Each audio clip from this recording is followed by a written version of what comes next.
warahmatullahi taala wabarakatuh. Ya, saya hormati Bapak Kepala SMA Negeri 7 Oku, Bapak Dr. Andes Narito yang kita banggakan, yang berkesempatan hadir pada hari ini dalam satu acara diseminasi budaya positif yang akan disampaikan nantinya oleh Ibu Purina Wati SPDI selaku calon guru penggerak angkatan 7. Ya, nanti insya Allah kita juga akan mendampingi dan akan memberikan sedikit tambahan nantinya. Juga yang saya hormati Bapak Ibu guru serta staf jajaran yang hadir pada hari ini, juga yang saya hormati. Bapak Ibu, marilah kita selalu panjatkan puja dan puji syukur kita atas kepada Allah Subhanahu wa taala, di mana pagi hari ini kita diberi banyak kenikmatan, di mana kenikmatan itu diantaranya nikmat kesempatan dan kesehatan sehingga kita dapat bertatap muka, ya, dapat bersilaturahim, dapat bertatap muka dan berbagi ilmu dan praktek baik, ya, untuk mencapai kebahagiaan dan kesehatan selamanya. Yang kedua juga tak lupa selalu beserta salam juga tentunya kita sanjungkan kepada junjungan kita Nabi besar Muhammadin Sallallahu Alaihi Wasallam. Mudah-mudahan saja para keluarga, para sahabat yang tak bisa Allah kita rahmatnya dan selalu mendapatkan syafaatnya di yaumil kiamat nanti. Amin ya rabbal alamin. Oke, Bapak Ibu dan Bapak Kepala Sekolah yang saya hormati, ada susunan acara kita hari ini. Yang pertama itu pembukaan, di mana pembukaan ini akan kita baca basmalah bersama-sama, nantinya dilanjutkan dengan sambutan dari Bapak Kepala Sekolah sekaligus membuka acara diseminasi budaya positif nanti, dan dilanjutkan dengan pemateri kita. Mudah-mudahan materinya akan bermanfaat. Yang lainnya adalah bagaimana kita membudayakan budaya positif. Banyak hal yang akan kita laksanakan, kegiatan-kegiatan yang sifatnya positif tiada lain tujuannya untuk mencapai satu kebahagiaan dan keselamatan khususnya untuk siswa SMA Negeri 7 ke depan dan juga bagi guru-guru SMA Negeri 7 nantinya.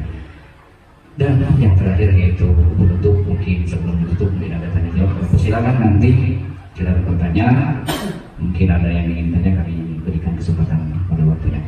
Dan terakhir penutup mungkin itu saja susunan acara kita hari ini. Bapak Ibu yang saya hormati, untuk mengambil berkahnya, marilah kita sama-sama kita buka acara hari ini dengan melepaskan mas-mas. Bismillahirrahmanirrahim.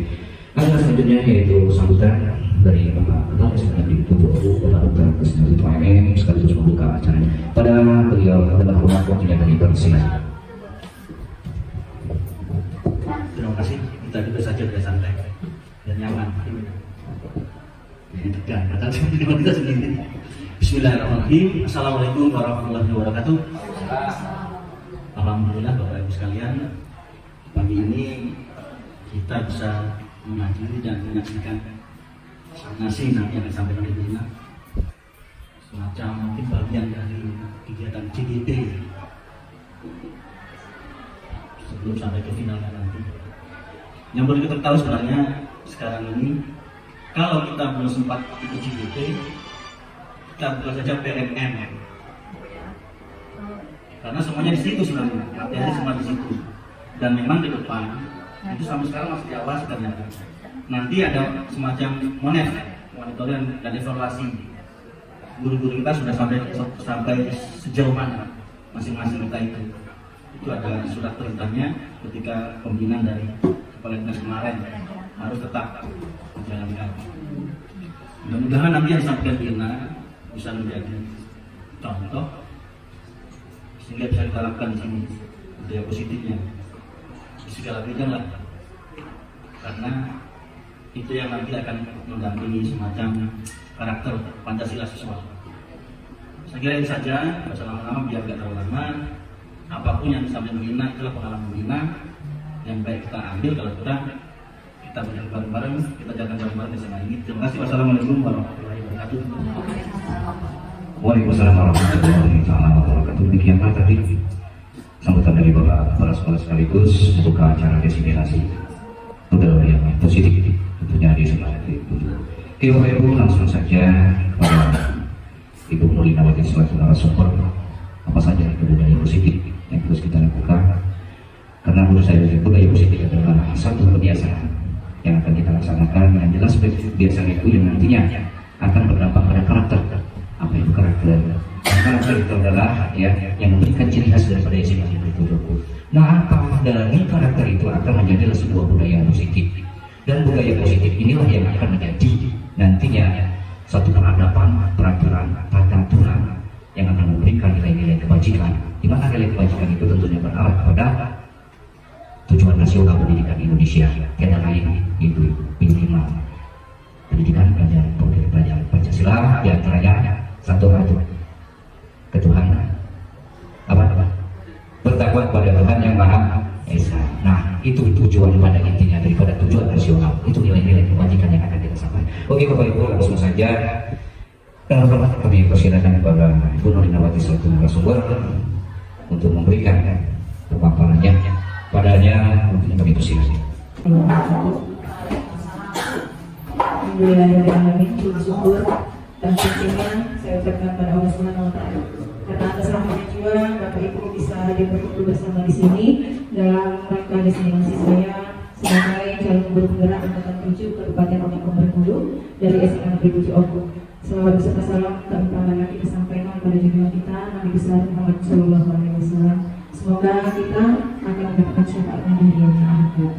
Yang terhormat Bapak Kepala Sekolah SMA Negeri 7 Ogun, Bapak Komandan Melalui BMM, Bapak Wakil Kepala Sekolah Bidang Kurikulum, Bapak Agus Nurul FPD, Bapak Ibu Dewan Guru yang saya hormati. Pada kesempatan hari ini saya akan membawakan destinasi mengenai modul yang sudah kami pelajari di CDP Angkatan 7, yaitu modul 1 bagian budaya positif. Di sini saya ucapkan terima kasih yang sebesar-besarnya karena bimbingan dari Bapak Kepala Sekolah Bapak Tulis Melalui BMM. Saya bisa maju ke CDP Angkatan 7 ini berkat bimbingan dan motivasi beliau dalam mengikuti kegiatan ini, maka kami berdua dengan Bapak Agus Widodo bisa ikut dalam pendidikan guru penggerak Angkatan 7. Semoga Bapak Ibu yang lain yang sudah mendaftar nanti bisa ikut lulus bersama kami dan kita bisa bersama-sama untuk memajukan sekolah kita. Fasilitator saya adalah Bapak Bagus Bintan Soekarno, MPD. Beliau adalah guru dari SMA Negeri 2 Pradumuli dan pengajar praktik saya adalah Bapak Nobel Nopriansa, SPD adalah seorang guru di SD Lubuk Batang. Beliau-beliau inilah yang selalu memotivator kami dalam setiap kesempatan dan dalam setiap menjalankan modul-modul yang terdapat di RMS, yang selalu memberikan semangat kepada kami bahwa tidak ada yang tidak bisa kita raih bersama kalau kita mau tergerak dan menggerakkan. Bapak Ibu, kita ketahui bersama bahwa tujuan pendidikan kita menurut Bapak Miajar Dewantara adalah menutup segala kodrat yang ada pada anak agar mereka dapat mencapai keselamatan dan kebahagiaan yang setinggi-tingginya. Jadi dalam hal ini kita sebagai guru itu hanya sebagai menuntun kodrat yang ada pada anak, yang ada pada anak didik kita. Kita tidak bisa menjadikan anak itu seperti apa yang kita harapkan, karena namanya itu adalah pemaksaan apabila kita menginginkan anak seperti karakter yang akan kita bentuk. Jadi biarlah anak berjalan sesuai dengan kodrat dan kemampuan yang ada pada dirinya, yaitu kodrat alam yang ada pada diri mereka. Tidak ada anak yang tidak pintar, tidak ada anak yang nakal. Semua anak itu pintar, semua anak itu baik. Tinggal kita sebagai guru bagaimana membentuk anak itu sesuai dengan apa yang mereka miliki, potensi apa yang mereka miliki. Oleh sebab itu, pendidik itu hanya dapat menuntun, ya, kita bisa hanya dapat menuntun tumbuh kembangnya anak, atau atau kekuatan kodrat yang ada pada anak agar dapat memperbaiki lantungnya. Itu seperti di sekolah kita. Mungkin ada seorang anak yang pintar matematika, tapi ada lagi yang tidak pintar matematika, bahkan dia tidak gemar sama sekali dengan pelajaran itu. Nah, tugas kita sebagai guru, jangan sampai kita mengajak anak tersebut menjadi anak yang bodoh, ya, karena bisa jadi anak tersebut ada di tempat lain, ada di pelajaran lain yang bisa membuat dia menjadi dirinya. Jadi jangan sampai kita menghukum anak itu, oh kamu bodoh, oh kamu tidak bisa apa-apa, jangan sampai seperti itu. Itu tugas kita, menuntut anak yang tidak bisa supaya dia bisa menyenangi pelajaran kita. Bagaimana caranya? Bapak Ibu sudah melihat anak-anak sekarang yang kelas 12, itu mereka inisiatif mereka sendiri, Bapak Ibu mau mempraktekkan apa yang telah mereka pelajari. Jadi di kelas 12 untuk pendidikan agama Islam itu ada materi-materi pelajaran yang bisa dipraktekkan oleh mereka. Tadinya saya cuma ngomong, nah kita mau buat drama. Drama itu berkaitan dengan materi pelajaran kalian selama 1 semester menjelang 2 semester ini. Dan kalian lihat materi-materi pelajaran yang ada di situ. Nah, dengan inisiatif mereka sendiri, mereka menginginkan untuk membuat drama yang Bapak Ibu telah lihat waktu itu. Ya, itu. Jadi mereka dengan inisiatif. Maka saya bilang, jangan terlalu seperti itu, Mak, nanti kalian keluar uang banyak. Tidak masalah, Bu. Nah, berarti mereka kan sudah cinta dengan kita, sudah menyenangi kita. Kalau anak-anak sudah senang dengan kita, sudah mencintai kita, apapun yang akan kita inginkan, apapun yang akan kita bilang, mereka akan melakukan, Bapak Ibu. Jadi kita harus bisa menunjukkan rasa cinta pada diri anak-anak diri kita untuk menyenangi pelajaran kita. Bagaimana caranya? Bapak Ibu tidak hanya ingin menuntaskan materi saja, tapi Bapak Ibu harus bisa menumbuhkan karakter yang terdapat pada diri peserta didik itu. Bagaimana cara kita bisa menumbuhkan karakter itu yang penting. Ya, kita tidak hanya harus mencetak anak-anak yang pintar. Anak yang pintar, orang yang sukses. Itu. Nah, karakter apa yang harus kita ciptakan? Pada saat ini kita harus menciptakan karakter yang mempunyai budaya positif. Apa sih budaya positif yang dibicarakan oleh Pak Agus tadi? Budaya positif itu adalah nilai dan kebiasaan di sekolah yang berpihak pada murid agar mereka dapat berkembang menjadi pribadi yang kritis. Sekarang anak-anak kita sudah kritis. Mereka mau mengungkapkan apa yang mereka inginkan. Kita harus dengarkan, Bapak. Jangan kita mengucap langsung, tidak boleh. Harus dengarkan pendapat mereka itu bagaimana. Apalagi kita sebagai wali kelas. Ya, wali kelas itu orang tua kedua bagi anak. Jadi sebagai wali kelas kita harus mendengarkan kisah mereka, cerita mereka bagaimana. Jangan sampai mereka mau bercerita kita sudah menyekatnya terlebih dahulu. Penuh hormat dan tanggung jawab sesuai profil pelajar Pancasila. Profil pelajar Pancasila inilah karakter yang akan kita bentuk pada diri anak, pada diri siswa. Yang pertama apa? Beriman dan bertakwa kepada Tuhan Yang Maha Esa dan berakhlak mulia. Makanya untuk kurikulum ini di semester ini aku sudah memberikan waktu kepada kita untuk melakukan literasi. Nah, disitulah kita akan membentuk profil pelajar Pancasila-nya anak. Yang pertama, beriman dan bertakwa kepada Tuhan Yang Maha Esa. Kemudian berakhlak mulia, berkebinekaan global. Berakhlak mulia diwujudkan dengan kita mulai dengan bersalam-salaman ketika anak baru datang. Jadi kita Bapak Ibu guru kita tidak hanya duduk di meja piket saja, tetapi sambut mereka. Ya, ketika mereka datang ke sekolah, sambut dengan 3S, senyum, sapa, dan salam. Ya, jadi ketika kedatangan mereka disambut, anak-anak tadi merasa disambut seperti kita akan kondangan. Kalau kita kondangan tidak disambut orang, ya kan? Apa perasaan kita? Pasti kan kita aku datang. Tidak. Tapi kalau kita sudah disambut dengan senyuman dari jauh, para penerima tamunya sudah senyum, sudah memberikan kesan yang enak, pasti kita akan masuk ke kondangan itu juga dengan rasa enak. Tapi kalau kita tidak seperti itu, ya kalau aku datang sudah keluar duit 50.000 amplop, ya kan?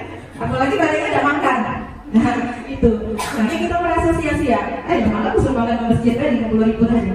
Nah itu, mereka juga seperti itu, Ibu. Ibu Bapak. Mereka ingin dihargai. Anak-anak itu inginnya dihargai. Walaupun sekecil apapun yang kita berikan kepada mereka, mereka menganggap itu sesuatu yang besar. Kita memberikan nilai kepada anak, nilai kecil misalnya. Nah itu sudah membuat hati mereka sedih. Apalagi kalau sampai dirapot nilainya kecil di bawah KKM. Jangan sampai seperti itu. Ya, jadi bagaimana caranya kita supaya bisa membuat anak itu merasa nyaman, aman, senang di sekolah kita ini. Nah, konsep utama budaya positif yang akan kita lakukan yaitu perubahan paradigma belajar. Belajar itu harus kita ubah caranya. Jangan sampai anak itu merasa bosan. Tidak apa Bapak Ibu kita ajak mereka bermain dulu. Ya, literasinya tidak menuntut harus membaca ayat Al-Quran. Tidak, kita ajak mereka bermain. Ya, pernah di kelas 12 IPA 1, 2, 3 dan IPS saya ajak mereka bermain game, ya kan? Nah ya, ajak bermain game. Nah, kalau memang mau pakai fasilitas seperti ini silakan hubungi Pak Layan untuk mendapatkan infobusnya. Ya, kita ajak bermain dulu, kita ajak nyanyi dulu, kemudian baru kita masukkan materi pelajaran kita. Atau bisa kita ajak mereka berkonsentrasi terlebih dahulu, yang itu pramuka, yang pernah itu KID mungkin bisa banyak permainan.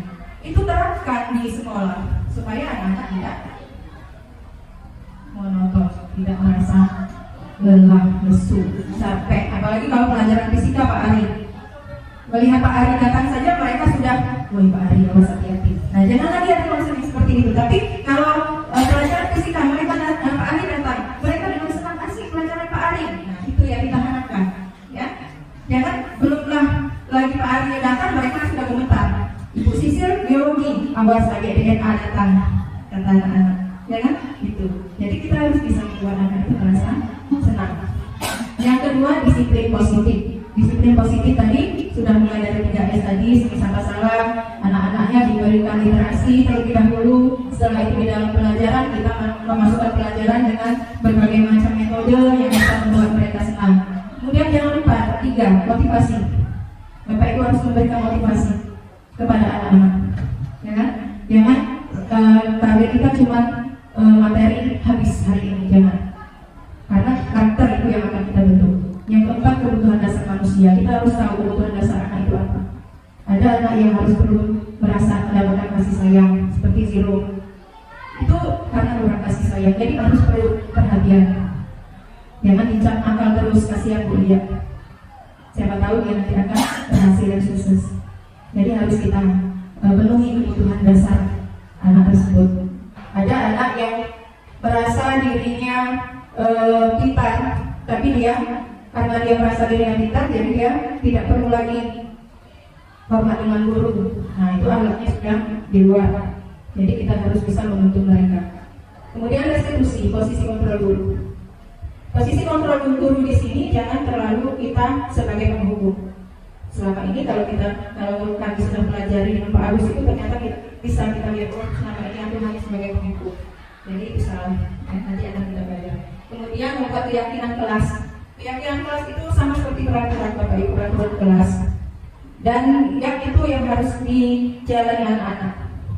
Jadi intinya seperti ini. Misalkan sebelum kita belajar untuk guru mapel ini, untuk guru mapel itu harus buat kesepakatan kelas terlebih dahulu. Kalau untuk wali kelas pasti dia untuk setiap harinya dan selama dia berada di kelas itu membuat kesepakatan kelas. Kesepakatan kelas itulah yang nantinya akan menjadi keyakinan kelas mereka. Nanti akan dijelaskan di sini. Yang ketujuh, segitiga restitusi. Dalam memecahkan masalah itu kita harus melakukannya dengan cara segitiga restitusi. Segitiga restitusi itu yang bagaimana? Nanti kita lihat di sini ya. Yang pertama, perubahan paradigma belajar dalam membangun budaya positif sekolah dapat menyediakan lingkungan yang positif, aman dan nyaman agar siswa mampu berpikir, bertindak, mandiri dan bertanggung jawab. Malahan di sini cita-cita Pak Agus katanya buat sekolah ini seperti karya wisata. Karya wisata artinya anak-anak kalau tidak ke sekolah itu rindu, pengen foto-foto, gawe kan. Nah itu. Pak Mano supaya kita orang lain itu bisa datang ke sekolah kita. Anak-anak SMP, Pak Mano caranya supaya kakek sekolahnya di sini kan loh. Nah itu tugas kita Bapak Ibu, bukan hanya tugas kami sebagai wakil dan kepala sekolah saja untuk merekrut anak-anak itu biar bisa sekolah di sini, biar tertarik sekolah di sini. Kita ketahui bersama bahwa sudah banyak sekolah-sekolah yang bermunculan di peninjauan ini. Nah, bagaimana caranya supaya kita bisa mempertahankan ya, nilai yang ada pada sekolah kita ini? Jangan sampai nilai yang ada pada sekolah kita ini berkurang, malah harusnya bertambah. Baik itu kualitas maupun kuantitas. Kualitas anak itu harus kita tambah lagi. Bagaimana caranya? Yaitu tadi Bapak Ibu guru harus bisa menjadikan posisi sebagai manajer bagi anak-anak kita. Gitu. Disiplin sangat berkaitan dengan kontrol guru terhadap siswa, jelas itu. Kalau siswanya mau disiplin harus dari gurunya dulu. Gurunya harus disiplin juga. Ya, jangan kita menyuruh siswa disiplin, tapi kita dewek datang terlambat. Sudah itu tidak masuk kelas. Bisanya cuma WA. Anak-anak kerjakan PR dan kerjakan halaman sekian, itu ada kerjaan di kantor. Yang seperti itu yang harus kita hapus, Bapak Ibu. Ya, kita harus mulai disiplin, budaya positif kita mana? Itu yang diharapkan itu anak-anak. Bukan hanya mengajar lewat WA saja. Masuk ke kelas, apa yang kita lakukan? Pasti banyak yang akan kita lakukan kalau kita sudah masuk ke dalam kelas. Ya kan? Mengapa kita kan punya disiplin ilmu yang lebih dulu kita dapatkan dari anak-anak? Kok kita nggak mau masuk ke kelas? Ada apa? Ada pertanyaan besar di situ. Ya kan? Seorang guru tidak mau masuk kelas, ada apa? Apa karena dia tidak menguasai materi? Apa karena dia tidak menguasai kelas tersebut? Itu bisa kita pertanyakan. Padahal sudah S1. S1 itu pasti dia sudah mengalami skripsi terlebih dahulu kan kita minta ini. Ya kan? Nah, pasti kita sudah mengalami PPL dulu. Kenapa kok tidak berani, tidak mau? Nah, itu yang harus kita buang. Perubahan paradigma. Ibarat kalau kita memegang satu benda di sini, benda. Pak Ari pegang satu benda, Pak Ari kertas, pegang Pak Ari kertas saja Pak Ari kecil. Pak Ari tuliskan di dalam kertas itu, di dalam kertas itu sesuatu yang sangat berharga. Coba. Sebaiknya yang lain boleh coba. Ada A dan B. Sobeklah secari kertas kecil, tulis benda atau sesuatu yang sangat berharga, ya kan? Letakkan di salah satu tangan dan genggam benda tersebut dengan segala daya. Buatlah sebuah kepala. Nah, yang temannya tadi akan mencoba dengan sekuat tenaga dengan berbagai cara untuk meminta A memberikan benda tersebut dengan merayu, dengan membujuk atau dengan bagaimana. Pokoknya dia pengen dapatkan kertas itu. Coba sekarang Pak Ari bisa mempraktekannya. Tulis benda yang Pak Ari sangat sayangi. Apa Mas 5 kilo sudah apa tuliskan di situ? Iya, tulis sama Pak Ari.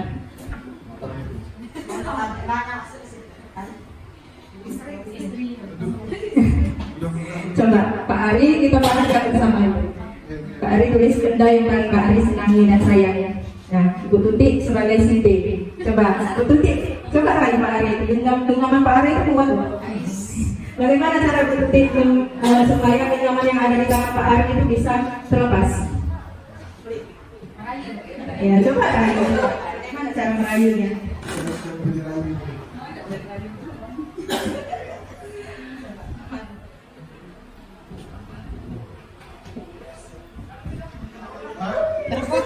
Reputi.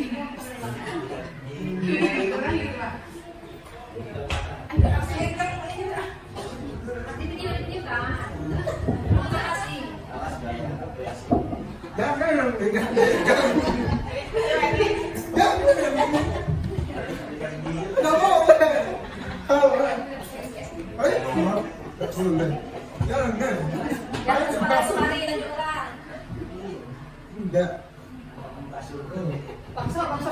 Ya, itu timbangan caranya supaya Pak Ari mau. Bisa? Dikasih nggak? Nggak dikasih? Kenapa nggak dikasih? Ya, iya. Jadi kalau misalkan sesuatu yang berharga itu mau kita kasihkan ke orang lain, apa sarannya Pak Ari kira-kira? Bersama nilainya harus diganti dengan nilai yang sama sesuatu itu, seperti itu. Iya. Nah, di sini berarti siapa yang bisa mengontrol Pak Ari? Apakah Ibu Tuti atau Pak Ari sendiri?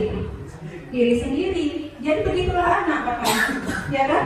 Anak itu tidak kita hanya sebatas manajer saja, ya. Yang punya kontrol diri itu mereka, anak sendiri. Anak nggak mau ikut pelajaran gimana? Cara caranya supaya kita bisa mengajak anak tadi untuk ikut pelajaran kita, ya kan? Sering saya dengar apa pelajaran aku udah ganti terus anak itu, ya kan? Seperti itu. Dia pelajaran ini ada terus, Nah, kita harus tanda tanya besar. Kita jangan langsung melihat anak itu nakal. Itu kita pelajari, ya. Kita pelajari anak tersebut. Kita bimbing anak tersebut. Kita tanya permasalahannya apa. Kita tanya apa sih nak yang membuat kamu kok nggak mau ikut pelajaran ibu, ada apa? Itu pasti mereka akan terbuka Bapak Ibu. Kalau kita baik-baik nanyanya, gitu. Kalau kesiangan terus kita kasih tahu. Kalau kamu kesiangan terus, nak bagaimana kamu bisa mengikuti pelajaran ibu? Ibu kan jam berapa? Bisa nggak besok ini nggak kesiangan lagi? Seperti ini. Jangan langsung, nah, ya, jangan seperti itu. Kemudian ilusi bahwa orang kritik dan membuat orang merasa bersalah dapat membuat karakter. Maksudnya seperti ini Bapak Ibu ya. Seorang anak terlambat, maaf Bu, saya terlambat. Kita jangan langsung marahi dia. Kamu nggak kasihan dengan ibu dari Batu Raja loh, tapi nggak terlambat. Nah itu sudah masuk ke segitiga garis ilusi. Dia merasa bersalah akhirnya. Oh iya ya, ibu dari Batu Raja aja nggak terlambat. Kok aku yang tinggal di sini terlambat? Posisikan anak itu sebagai merasa bersalah. Posisikan anak itu merasa dia itu bersalah. Kalau dia sudah merasa dia itu merasa bersalah, dia tidak akan mengulangi kesalahannya lagi. Itu. Ya, tapi kita jangan bertindak sebagai penghukum. Kalau kita lambat terus ya, nah itu penghukum sudah. Nada suara tinggi, kemudian membuat dia malu. Itu penghukum. Tapi kalau seperti tadi nada suara kita rendah, itu kita sudah bertindak sebagai apa itu? Membuat mereka merasa bersalah. Masa kamu nggak kasihan? Masa sama ibu dari Batu Raja nggak terlambat? Ibu bangun pagi loh untuk supaya bisa naik angkot. Masa kamu tinggal di Mandala saja nggak bisa pergi pagi? Mereka sudah merasa bersalah. Atau bisa juga kita buat dia menjadi teman. Itu. Ya, buat posisinya sebagai teman kita. Kenapa terlambat? Pasti semalam begadang ya. Nah itu teman. Ya, minggu depan ya, yang pertama lagi loh. Jangan sampai terlambat ya, nggak usah lagi begadang. Buat jadwal. Ibu nanti telepon bapak ibumu. Ibu nanti mau WA orang tuamu. Kalau kamu masih terlambat untuk minggu depan, itu posisi teman. Jadi kita harus bisa nanti ada di sini. Ilusi bahwa semua penguatan positif, efektif dan bermanfaat. Penguatan yang positif seperti memberi motivasi tadi. Ya, itu akan efektif dan bermanfaat bagi anak-anak. Ilusi bahwa orang dewasa memiliki hak untuk memaksa. Itu paradigma yang dulu. Paradigma yang dulu kita itu harus memaksakan. Paradigma yang sekarang kita tidak usah lagi memaksa. Apa disiplin ini? Disiplin berasal dari bahasa Latin yang artinya belajar. Jadi dari yang awalnya terlambat belajar menjadi tidak terlambat. Yang awalnya tidak mau ikut pelajaran dengan disiplin mereka ikut belajar dengan kita. Maka saudari kata ini berkonotasi dengan disiplin diri dan murid-murid menurut Sokrates dan Plato. Disiplin diri membuat orang menggali potensinya menuju sebuah tujuan apa yang dia hargai.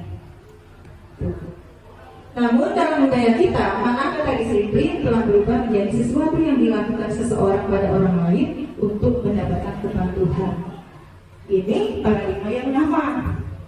Mereka takut kalau dihukum, ya kan? Nah, paradigma yang akan kita pelajari sekarang ini, kita akan bukan berbentuk hukuman tapi konsekuensi, Bapak Ibu. Konsekuensi jatuhnya, bukan hukuman. Ini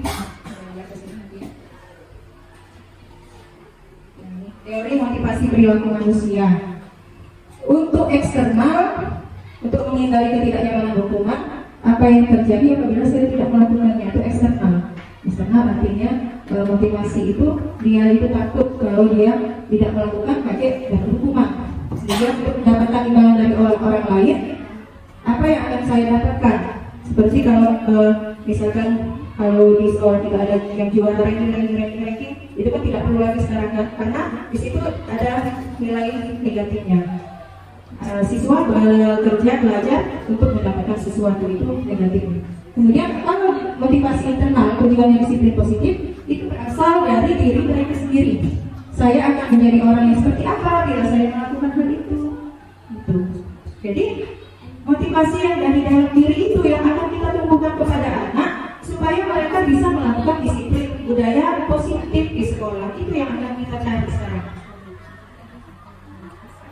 ini hukuman, sanksi, konsekuensi, dan restitusi. Selama ini guru tugasnya menghukum siswa saja, banyak kan seperti itu, ya kan? Apa itu hukuman? Hukuman itu sesuatu yang bersifat tidak terencana atau tiba-tiba. Pernah Bapak Ibu menghukum anak, tapi direncanakan terlebih dahulu kan tidak kan? Iya. Tapi anak di situ merasa terzolimi Bapak Ibu, apalagi di depan kawan-kawannya. Assalamualaikum, ya masuk.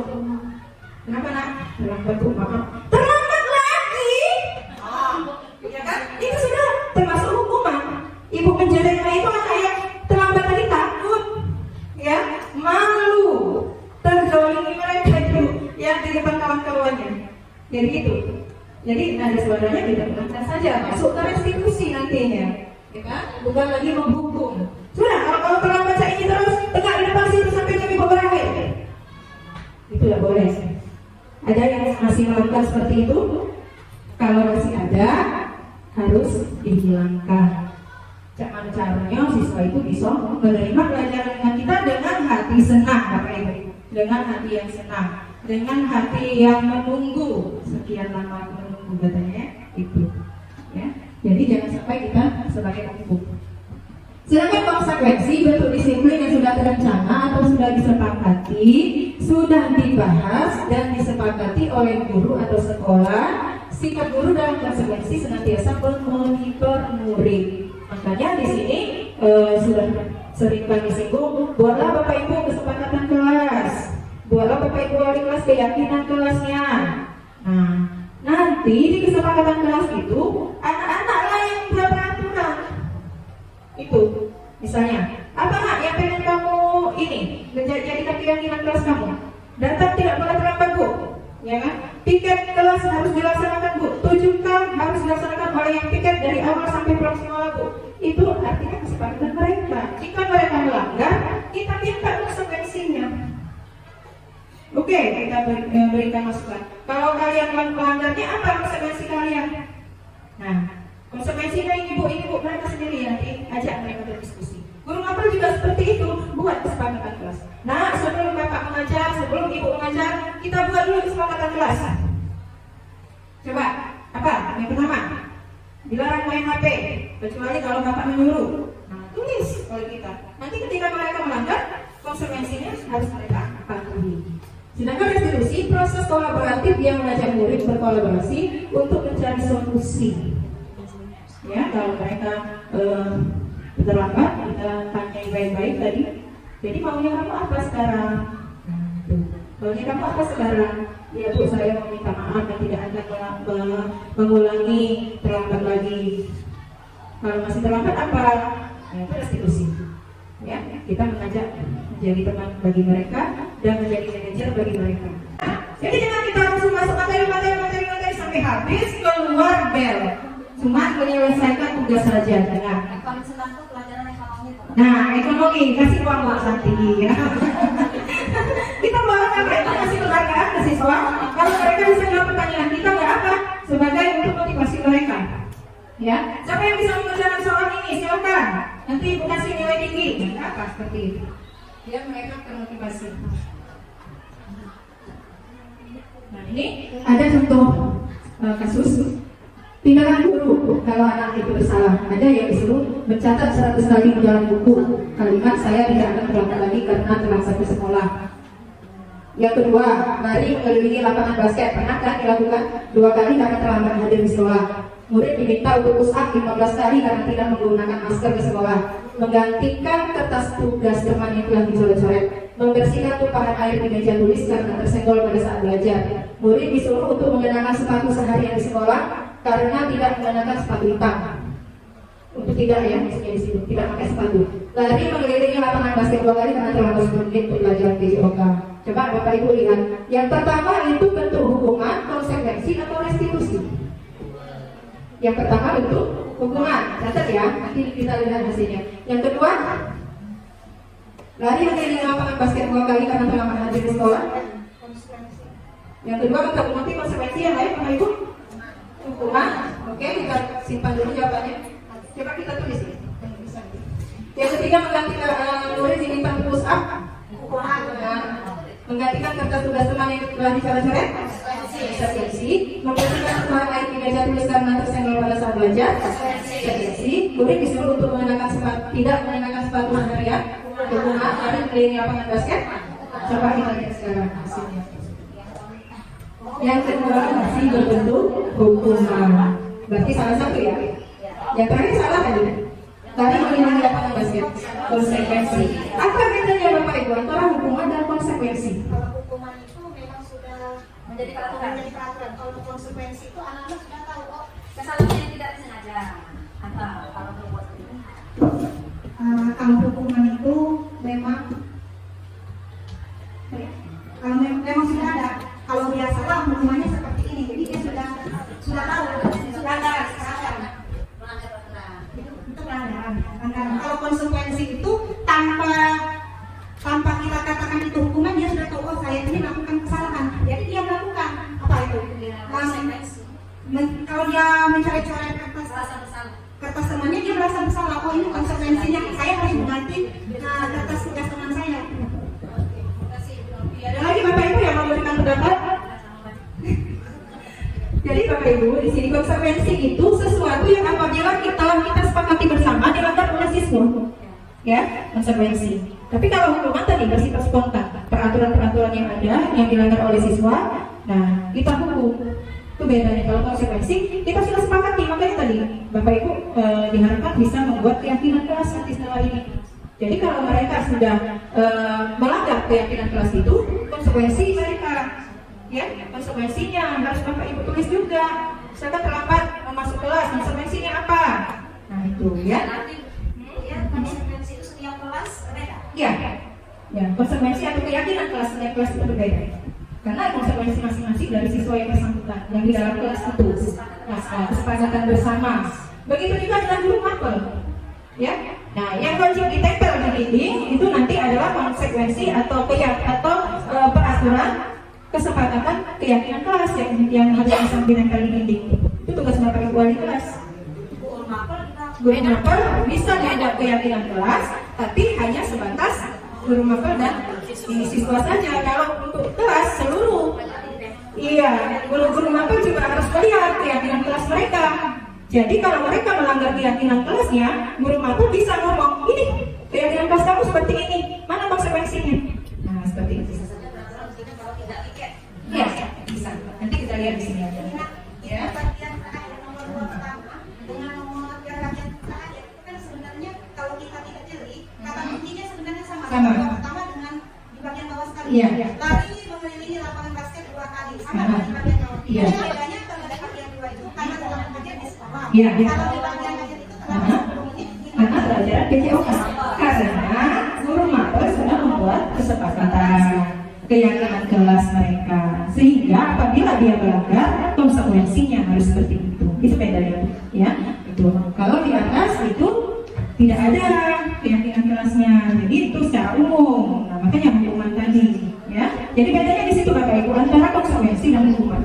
Ya, kalau dia sudah menyepakati apa yang mereka katakan dan mereka melanggar, mereka harus bisa melakukan konsekuensi dari pelanggaran tersebut. Ya, itu bedanya. Jelas ya pada sini ya? Nah ini, Ibu Anas guru kelas 2 SD mendapatkan masalah murid-muridnya tidak tertib berdiri antri di depan pintu kelas dan selalu berebutan masuk ke dalam kelas. Ya, ada yang bisa membacakan tolong Ibu ya? Apa Ibu Yulia coba? Anak guru kelas 2 SD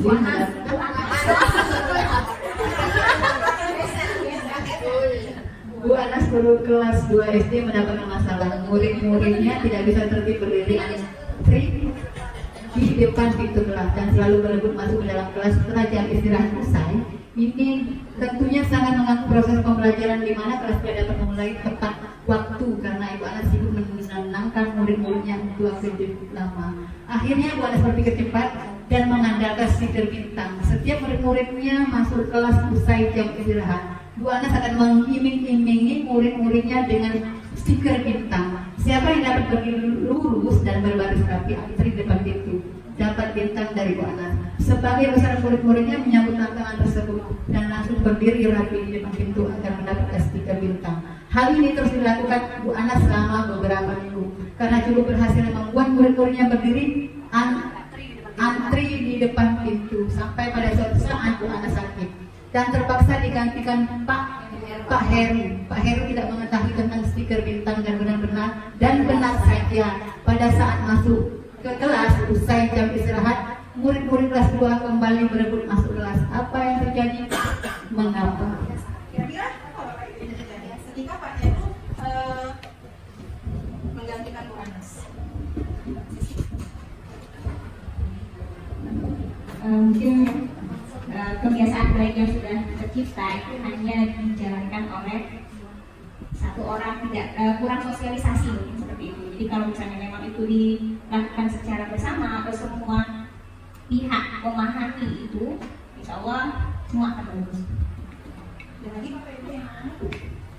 Ya sih, mungkin apa yang terjadi ketika Pak Heru masuk? Mungkin di kejadian itu siswanya tertib karena ada penghargaan. Kalau tidak ada penghargaan, mereka kembali terus seperti biasanya. Jadi di sini Ibu Messi melihat dari penghargaan dan Ibu Sisi melihat dari kebiasaan positif yang pernah dilakukan oleh Ibu Anas. Ya di sini.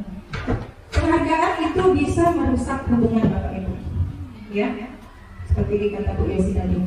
Kalau kita memberinya dalam jangka panjang, tapi kalau kita berikan tidak dalam jangka panjang, itu tidak akan bisa merusak hubungan. Ya, artinya seperti ini. Misalkan kita memberikan penghargaan kepada seorang siswa, misalkan dalam juara kelas tadi, makanya kita tidak ada lagi juara kelas tadi, itu bisa merusak hubungan. Oh ini nilai orang itu karena ini si A, si B, si C, gitu ya. Kemudian penghargaan bisa menurunkan kualitas. Jadi anak meraih sesuatu itu karena ada sesuatu yang diinginkan oleh mereka. Dan penghargaan bisa menghukum mereka. Kayak dapat bintang kalau tidak melakukannya. Ya. Penghargaan bisa mengurangi ketepatan kalau kita tidak bisa melakukan dengan baik, dan penghargaan itu tidak efektif apabila kita tidak konsekuen akhirnya. Jadi kalau misalkan kita anak itu hanya ingin penghargaan dari kita, itu dapat luruskan juga. Ini kebutuhan dasar manusia, ada kasih sayang seperti yang saya bilang tadi, Bapak Ibu. Iya, penghargaan dan hadiah sama. Hadiah dalam bentuk barang, kalau penghargaan dalam bentuk pujian atau dalam bentuk hal yang lain. Ya, kalau surprise itu jangka pendek, dia tidak akan merusak hubungan. Ya, kalau jangka pendek dia tidak merusak hubungan. Tapi kalau dia dapat waktu yang panjang, itu bisa menjadikan anak itu ya apa lagi dengan ibu itu kalau kita dapat ini, itu jangka panjang. Akhirnya anak tadi melakukan sesuatu karena dia ingin mendapatkan harapan dari kita. Nah, kebutuhan dasar anak itu Bapak Ibu ini, kebutuhan kasih sayang dan rasa diterima. Artinya mereka itu masuk ke dalam kelas itu, dia itu ingin rasa kasih sayang dari kita dan rasa ingin diterima atas kehadirannya. Jadi kalau dia sudah lama masuk kelas, jangan lagi kita hukum lagi, nambah kita masuk kelas. Ya, jadi harus kita berikan rasa kasih sayang dan rasa bahwa mereka itu dihargai akan masuk ke dalam kelas itu. Kemudian penguasaan. Artinya kalau dia berhasil, dia berarti bisa untuk menjadikan sesuatu yang berarti dia menguasai keadaan. Dan kesenangan, kebutuhan akan kesenangan dan kebebasan. Itu 4 dasar kebutuhan yang dimiliki oleh anak. Kita harus bisa melihat keempat-empatnya itu. Di mana posisi anak murid kita itu, ya, gitu. Apalagi wali kelas harus bisa mengetahui, oh posisi anak ini adalah di sini. Anak dia tertentu. Jadi dia harus mempunyai perhatian yang khusus oleh wali kelasnya. Ini kasusnya ini. Jadi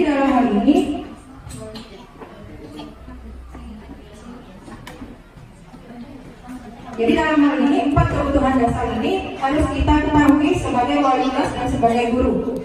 Itu, ya. Jadi kita harus bisa mengetahui posisi anak kita. Dikasih lagi. Ibu Mary, guru wali kelas 2A di SD, sedang bingung menghadapi ulang salah satu murid di kelasnya, yaitu Rahman.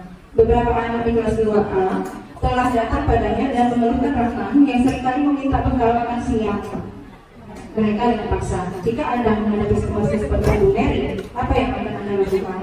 Menurut Anda, kira-kira apa alasan Rahman melakukan hal itu? Nah, jadi kita jangan langsung mengukur Rahman, ya, manggil Rahman ke ruang BK segala macam, sudah itu dimanukan di kelas Rahmannya, jangan. Nah, dalam konteks penerapan disiplin positif, Ibu Mary sebaiknya mencari tahu alasan Rahman melakukan tindakan tersebut agar mengetahui kebutuhan yang sedang berusaha dipenuhi oleh Rahman. Yang pertama, bisa jadi Rahman lapar dan orang tuanya tidak membawakan bekal makan siang. Yang kedua, teman Rahman jadi memperhatikan Rahman, yaitu kebutuhan dasar kasih sayang. Yang ketiga, Rahman menjadi hebat karena temannya menjadi takut dan menuruti keinginannya, yaitu kebutuhan penguasaan. Rahman merasa bosan dengan bekal yang dibawakan orang tuanya yang sama setiap hari, itu kebutuhan kebebasan. Yang kelima, Rahman hanya iseng dan dia menikmati ekspresi temannya yang kesal, kebutuhan kesenangan. Jadi 5 dasar kebutuhan ini yang harus kita bantu. Maaf, belum ada saya pertanyaannya. Ini tadi yang poin 5, Rahmat hanya iseng dan dia menikmati ekspresi temannya yang kesal.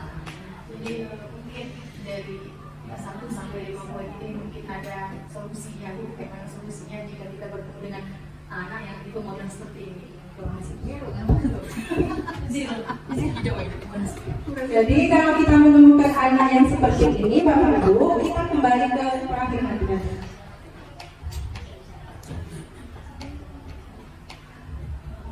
Nah, baliknya ke sini. Langsung balik ke segitiga restitusi ya. Nah, baliknya ke sini kita. Segitiga restitusi, artinya kita mengajak siswa, menanyai siswa untuk sama-sama menyelesaikan masalahnya.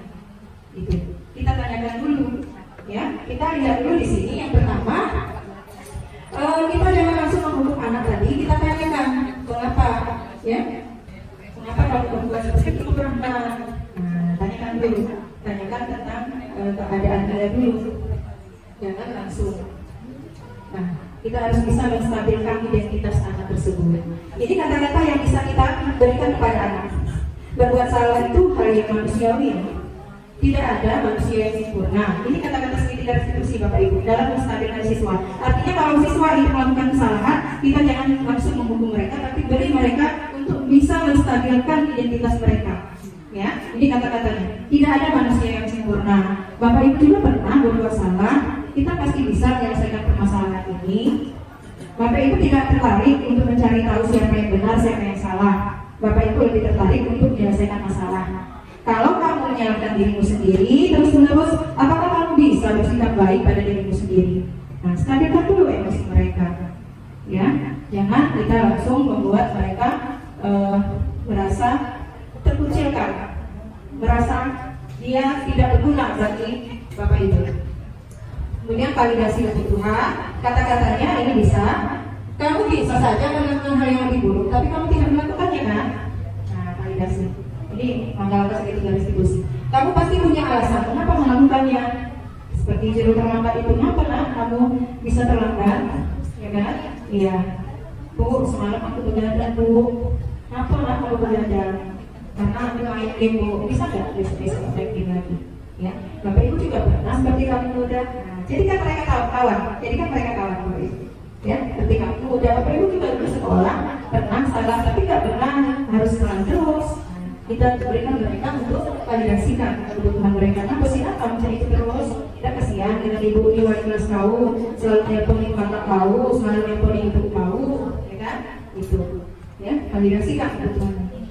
Kamu boleh tetap berusaha menjaga sikap itu, tapi tambahkan sikap yang lain, yang baru, yang mau Bapak Ibu lihat, ya, itu.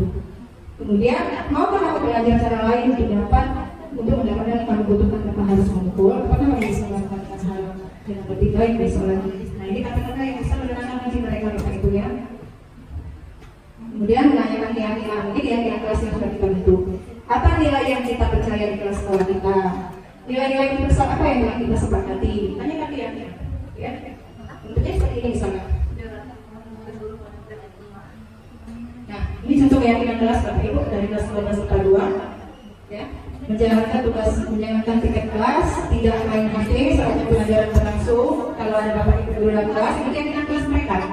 Tidak menghidupkan lagu, menggunakan speaker. Petugas tiket harus menjaga tunjukkan kelas dari pagi sampai habis jam pelajaran. Akan mengumpulkan tugas sesuai dengan waktu yang telah ditentukan. Solidaritas dan kekeluargaan, tidak akan buang sampah di kelas, harus berpakaian rapi, tidak akan keluar kelas selama jam pelajaran berlangsung, dan 10 selalu menjaga nama baik sekolah. keyakinan kelas mereka. Jadi kalau dia nggak melanggar Bapak Ibu, beri ke mereka konsekuensi ya, konsekuensi. Kalau tanya, Bapak Ibu bisa menanyakan apa konsekuensinya kalau kalian melanggar dari keyakinan kelas ini. Itu nanti akan diberi akan diberikan di kelas. Bagaimana cara membentuk keyakinan kelas ini Bapak Ibu? Ini adalah langkah-langkahnya.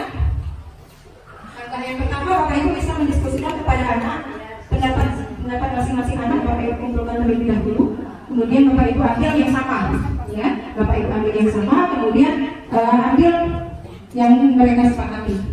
Nah, kemudian mencatat peraturan kelas yang akan diterapkan di kelasnya, buat papan tulis boleh, mau Bapak Ibu suruh buat mereka di kertas boleh, ya, atau mau pakai kertas yang warna-warni biar tambah menarik perhatian mereka boleh. Kemudian Bapak Ibu bersama siswa merumuskan keyakinan kelas tersebut, mengelompokkan peraturan kelas yang bisa mereka lakukan, dan tinjau kembali keyakinan kelas itu. Jangan kita diam kembali, jangan buat keyakinan kelas sudah ganti jalannya lagi dari Bapak Ibu. Nah, itu juga bisa membuat mereka lupa dengan keyakinan kelasnya. Kemudian membuat pernyataan keyakinan kelas, bila perlu tanda tangani oleh seluruh siswa itu di kelasnya. Kalau tidak, boleh bisa ketua kelas dan wali kelas seperti tadi. Kemudian tajam atau tempelkan di dalam kelas. Itu Bapak Ibu yang bisa saya sampaikan, berbagi pengalaman dan berbagi ilmu dari saya. Mungkin masih banyak penjelasan ke sana sini. Sudah hampir 1 jam kita bersama. Mungkin ada yang mau ditanyakan atau cukup Bapak Ibu ke sini, atau nanti pas pelaksanaan kalau ada terbentur apa-apa boleh bertanya dengan saya atau dengan Pak Widodo. Semoga dari sini ke depan kita bisa menjadikan sekolah kita ini menjadi sekolah harapan dan impian, baik bagi Bapak Ibu guru maupun bagi seluruh siswa. Sama-sama kita lakukan sesuatu yang sifatnya baik untuk sekolah. Contohnya seperti jarum jam Bapak Ibu yang selalu berputar, walaupun dia tidak dilihat oleh orang, dia tetap berputar Bapak Ibu. Artinya di sini kita bekerja, jangan hanya bekerja ketika pada saat ada Bapak Kepala Sekolah saja. Kalau nggak ada Kepala Sekolah nggak akan bekerja dengan seperti itu. Jadi contohnya seperti jarum jam. Jarum jam itu dilihat orang atau tidak dilihat orang, dia tetap berputar, dia tetap bekerja, ya kan? Nah, dan pasti nanti suatu saat akan dibutuhkan jarum jam itu. Oh, jam berapa sekarang ya baru ketahuan? Nah, pasti mereka orang akan melihat jam tersebut. Itulah kita contoh seperti jarum jam itu Bapak Ibu. Nah, kesini Bapak Ibunya kira-kira bisa kita pahami bersama dan untuk kebaikan sekolah kita. Terima kasih atas waktunya Bapak Ibu. Saya sendiri di sini atas nama Nurhati. Mohon maaf apabila terdapat kata-kata yang salah, dan kepada Allah saya mohon ampun. Wabillahi taufiq wal hidayah. Wassalamualaikum warahmatullahi wabarakatuh. Untuk anak-anak kita untuk lebih maju. Mudah-mudahan anak kita akan lebih baik dan selamat serta bahagia. Demikian hanya berdoa bila itu. Wassalamualaikum warahmatullahi wabarakatuh. Ada tambahan Pak? Tidak harus marahi, jangan selesai ditinggalkan. Kita malah penting. Ketika kita harus marahi, jangan ditinggalkan.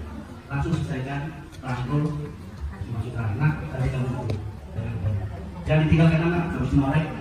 Pasti itu bullying akhirnya pikirannya turun. Saya kira itu bagus sekali ya, sudah tahu baik, sudah tahu tadi yang makin ikhlas, sudah beribadah, dan anak cucu kita juga diperlakukan baik oleh orang tua. Terima kasih.